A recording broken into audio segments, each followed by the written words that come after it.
चला तर आज आपण बेसन वड्या बनवूया। बघू शकता तुम्ही किती मस्त अशा झालेल्या आहेत। बघू शकता तुम्ही हे पोळीसोबत किंवा तुम्ही अशा सुद्धा नुसत्या खाऊ शकता। हे खूप मस्त अशा लागतात। तुम्हाला व्हिडिओ बघून समजतच असेल की किती मस्त आपल्या हे वड्या रेडी झालेल्या आहेत। बेसन वडी खूप छान लागते, प्रत्येकालाच ही बेसन वडी आवडते, लहान मुलांना तर खूप मस्त अशी ही खूप आवडते वडी। बघू शकता मी तुम्हाला जवळून दाखवते किती मस्त अशा आपल्या हे वड्या रेडी झालेल्या आहेत। हे फ्रीजमध्ये जर ठेवलं तर तुम्ही 2 ते 3 दिवस नाही नक्कीच वड्या राहतात, पण करायलाही जास्त वेळ लागत नाही। झटपट अशी ही रेसिपी आहे, तुम्ही दररोज म्हणलं तर दररोज पण करू शकता। चला तर आपण रेसिपीकडे वळूया। मी येथे फ्रेश अशा ताज्या मिरच्या घेतलेल्या आहेत, मिरच्यांचे देठ काढून घेतलेले आहेत। अशा प्रकारे कट करून जर तुम्ही मिक्सरच्या भांड्यामध्ये जर टाकले तर एकदम असा बारीकसर आपला ठेसा निघतो। त्यामुळे ठेसा कधीही काढताना अशा प्रकारे मिरच्या हे तोडूनच काढायचा ठेसा, त्यामुळे काय होईल एकदम असा बारीकसर आपला ठेसा निघेल। बघू शकता तुम्ही किती मस्त असा बारीक आपला ठेसा निघलेला आहे। इथे मी कोथिंबीर कट करून घेते, एकदम अशी बारीक आपल्याला कोथिंबीर कट करून घ्यायची आहे। भरपूर अशी कोथिंबीर घातली वड्यांमध्ये की वड्या अशा खूप छान मस्त अशा लागतात। तर चला आपण इथे एक कांदा कट करून घेऊ। आता ही कोथिंबीर आपण प्लेटमध्ये काढून घ्यायची आहे आणि एक आपल्याला कांदा कट करून घ्यायचा आहे। भरपूर असा कांदा घातला की खूप मस्त अशा वड्या लागतात। यामध्ये मी एक मीडियम साईजचा कांदा कट करून घ्यायचा आहे। आपल्याला एकदम असा बारीक बारीक कांदा कट करून आपल्याला वड्यांमध्ये टाकायचं। तुम्ही कुठं बाहेर जर डब्बा वगैरे नेत असाल, कुठे प्रवासाला जर जात असाल तर अशा प्रकारे तुम्ही वड्या बाहेर जाताना नेऊ शकता, खूप मस्त अशा लागतात। आणि कसं सांडायचं वगैरे भीती पण नसते आपल्याला, बाहेर कुठं चाललं की बेसन वड्या एकदम सेफ अशा असतात। नाहीतर कुठं चाललं की प्रवासामध्ये भाजी वगैरे पातळ सांडायची भीती असते, तर तुम्ही अशा पद्धतीने वड्या बनवून बाहेर नेऊ शकता। 2 गड्डे घेतले आहेत लसणाचे, ते पण सोलून घेतलेले आहेत। कढईमध्ये तेल घालायचं आहे आपल्याला, त्यामध्ये लालसर होईपर्यंत आपल्याला कांदा परतवून घ्यायचा आहे। अशा प्रकारे मस्त असं तेल गरम झालेलं आहे, कांदा आपण परतवून घेऊ लालसर होईपर्यंत। मस्त आपला असा कांदा लालसर होत आलेला आहे। बघू शकता तुम्ही मस्त आपला कांदा लालसर झालेला आहे। आता यामध्ये मी जिरे, भरपूर असे जिरे मोहरी घालायचे आहे आपल्याला, ते पण आपल्याला मस्त असं परतवून घ्यायचं आहे जिरे मोहरी। बघू शकता असे तडतडले की त्यामध्ये आपल्याला लसूण घालायचं आहे। लसूण मस्त असं कुटून घेतलेलं आहे, ते पण आपण यामध्ये लसूण पण घालायचा। लसूण परतवून घ्यायचं आपल्याला मस्त असा लालसर होईपर्यंत। आता यामध्ये थोडीशी मी कोथिंबीर घालणार आहे। फोडणीमध्ये कोथिंबीर घालायची आणि थोडासा कढीपत्ता घालायचा आहे। मी सुरुवातीला अगोदर थोडासा कढीपत्ता घातलेला आहे। मस्त असं कढीपत्त्याला आपल्याला परतवून घ्यायचं आहे। मी इथे वाळलेला कढीपत्ता घेतला, माझ्याकडे फ्रेश कढीपत्ता नसल्यामुळे। आता यामध्ये मी ठेसा घालणार आहे। ठेसा मस्त असं आपल्याला परतवून घ्यायचा आहे। ठेसा पण आपल्याला असा मस्त छान 1 मिनिट परतवून घ्यायचा आहे, कारण की आपण कच्च्याच मिरच्या काढल्या होत्या, भाजून मिरच्या काढल्या नव्हत्या, त्यामुळे थोडंसं जास्त वेळ परतवून घ्यायचा आपल्याला ठेसा। हळद घालायची आहे 1 चम्मच, मस्त असं परतवून घ्यायचं। आपली फोडणी जेवढी छान होईल तेवढ्याच आपल्या वड्या पण छान होतील, त्यामुळे आपली फोडणीला वेळ लागेल तर लागेल। एकदम कमी गॅसवर आपल्याला ही प्रोसेस करायची आहे। एकदा आपली फोडणी छान अशी बसली की मस्त अशी आपल्या वड्या पण खूप टेस्टी होतात। 1 चम्मच मीठ घातलेलं आहे यामध्ये मी, मिठाला पण आपल्याला मस्त व्यवस्थित असं परतवून घ्यायचं आहे। जर आपले मसाले वगैरे कांदे वगैरे जर तसेच कच्चे राहिले तर वड्या बिलकुल छान होत नाहीत। आता यामध्ये मी 1 ग्लास पाणी घालणार आहे। 1 ग्लास पाणी घातलेलं आहे, आणखीन थोडंसं आपण यामध्ये पाणी घालू। तुम्हाला जेवढं बेसन करायचं त्यानुसार तुम्ही पाणी घालू शकता। मी इथे 1 ते 1.5 ग्लास पाणी घातलेलं आहे। आता भरपूर अशी कोथिंबीर घालायची आपल्याला वरतून अशा प्रकारे। आता एक उकळी येईपर्यंत आपल्याला वेट करायचं आहे, तुम्ही झाकून सुद्धा ठेवू शकता। जिरे पावडर घातलेलं आहे मी 1 चम्मच यामध्ये। अशी मस्त आपण ते सगळं मिश्रण असं एकजीव करून घेऊ। अशा प्रकारे 1 उकळी आली की आपण यामध्ये आता आपल्याला बेसन घालून वरायचं आहे। चेक करू शकता तुम्ही चटणी मीठ वगैरे कसं झालं ते, एकदम असं मस्त झालेलं आहे। मी इथे चेक केलेलं आहे। चला तर आता बघू शकता अशी मस्त उकळी आलेली आहे। बघू शकता सगळे आपले मसाले असे वर आलेले आहेत, मस्त अशी उकळी येत आहे। बघू शकता किती मस्त अशी उकळी येत आहे। अशी एकदम अशी उकळी छान आली की आपल्या गाठी वगैरे बेसनात बिलकुल होत नाहीत। छान आपल्याला उकळी येऊ द्यायची आहे। आपलं कच्चं कच्चं असं बेसन लागतं जर तुम्ही तसंच जर वरलं तर। बघू शकता अशी मस्त खळखळ अशी उकळी आलेली आहे। चला तर एका हाताने आपल्याला असं फिरवून घ्यायचं आहे। तुमच्याकडे चम्मच असेल तर चमच्याने कशाने पण तुम्ही फिरवून घेऊ शकता। कंटिन्यू आपल्याला जसं आपण बेसन टाकतो तसं कंटिन्यू आपल्याला हे फिरवून घ्यायचं आहे। अशा प्रकारे आपल्याला बेसन घालायचं आहे थोडं थोडं, एकदम असं एकदम एकदाच नाही टाकायचं, नाही तर गाठी होत होता, पुन्हा ते गाठी फुटत नाहीत आणि बेसन आपलं कच्चं कच्चं लागतं। अशा प्रकारे आपल्याला सारखं असं फिरवत फिरवत हे बेसन करायचं आहे. बघू शकता असं एकाच डायरेक्शनने मी फिरवत आहे. अशा प्रकारे आपल्याला हे थोडं थोडं बेसन टाकून असं फिरवून घ्यायचं आहे. ही प्रोसेस थोडीशी अशी फास्टच करायची आहे. बघू शकता तुम्ही अशा प्रकारे गाठी बिलकुल होत नाहीत जर तुम्ही अशा पद्धतीने जर बेसन केलं तर. बघू शकता अशा प्रकारे हे पूर्ण अशा गाठी फुटल्या जातात. जरी पण आपल्या गाठी झाल्या तरी पण असं पातळसर वाटत आहे बेसन. मी आणखीन यामध्ये थोडंसं बेसन घालते. अशा प्रकारे आपल्याला सारखं असं फिरवायचं. याने आपल्या गाठी वगैरे बिलकुल होत नाहीत. खूप मस्त अशा हे वड्या रेडी होत येतात.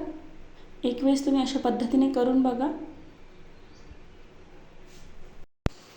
अशा प्रकारे हे आपल्याला सारखं असं फिरवून घ्यायचं आहे. बघू शकता आपलं बेसन असं घट्ट असं वाटत आहे थोडंसं.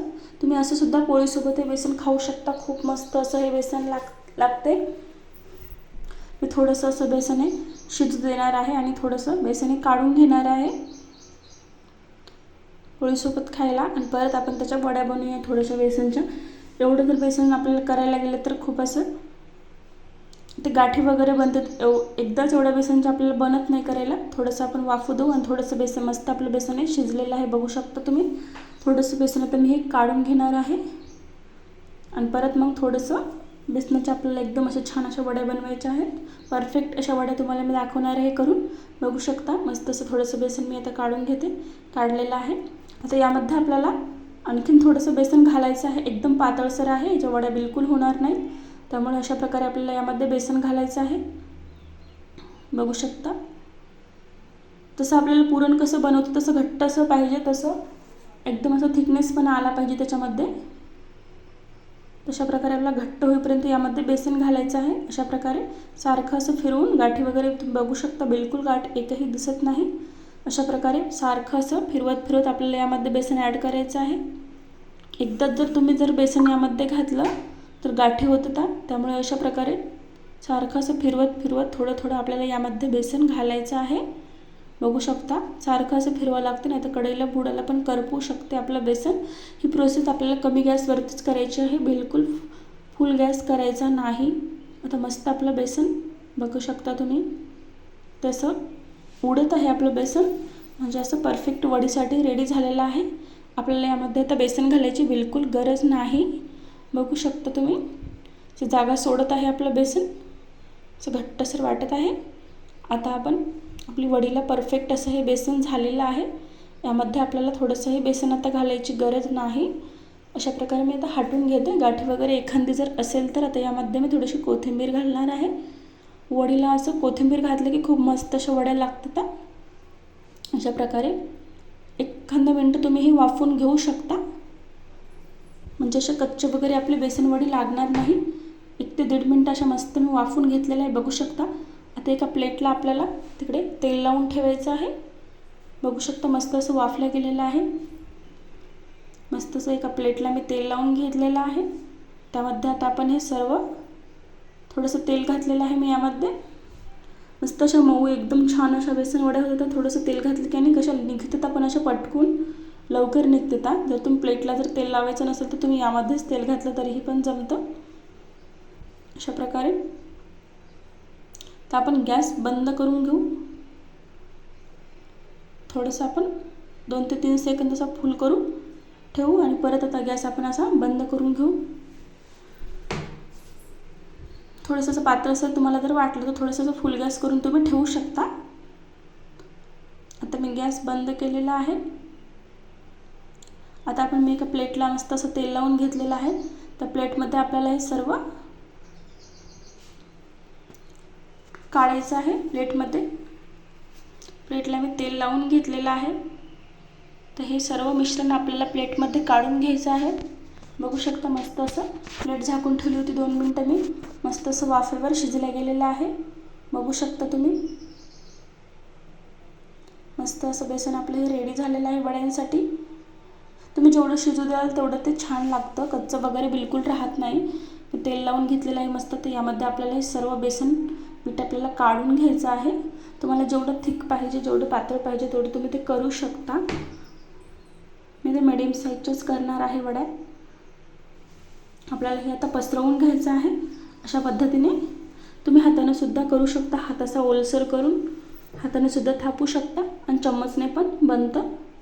अशा प्रकारे आपण हे आता पसरवून घेऊ. लगेच 1 ते 1.5 मिनिटामध्ये हे सेट होतं आपलं बेसन आणि तुम्ही वड्या याच्या पाडू शकता 1 ते 1.5 मिनिटामध्ये. अशा प्रकारे मस्त आपलं हे बेसन रेडी झालेलं आहे वड्यासाठी.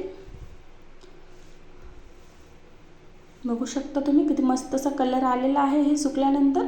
चला तर आपण याच्या वड्या आता कट करून घेऊ.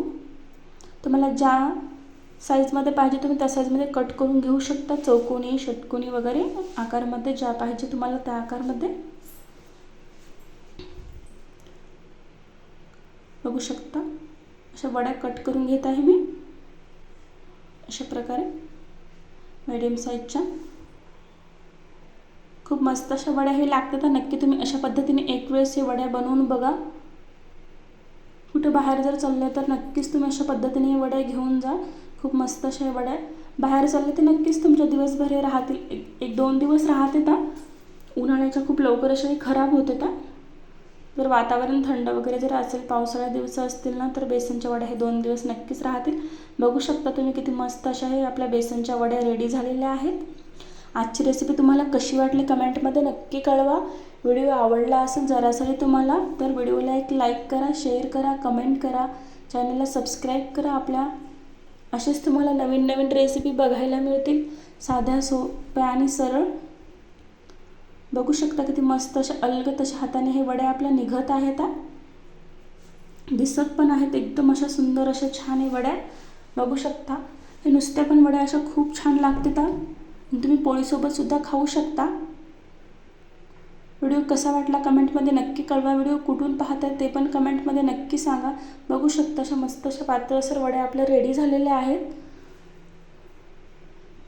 एकदम जवळून पण दाखवते तुम्हाला. बघू शकता आपल्या वड्या किती मस्त अशा रेडी झालेल्या आहेत.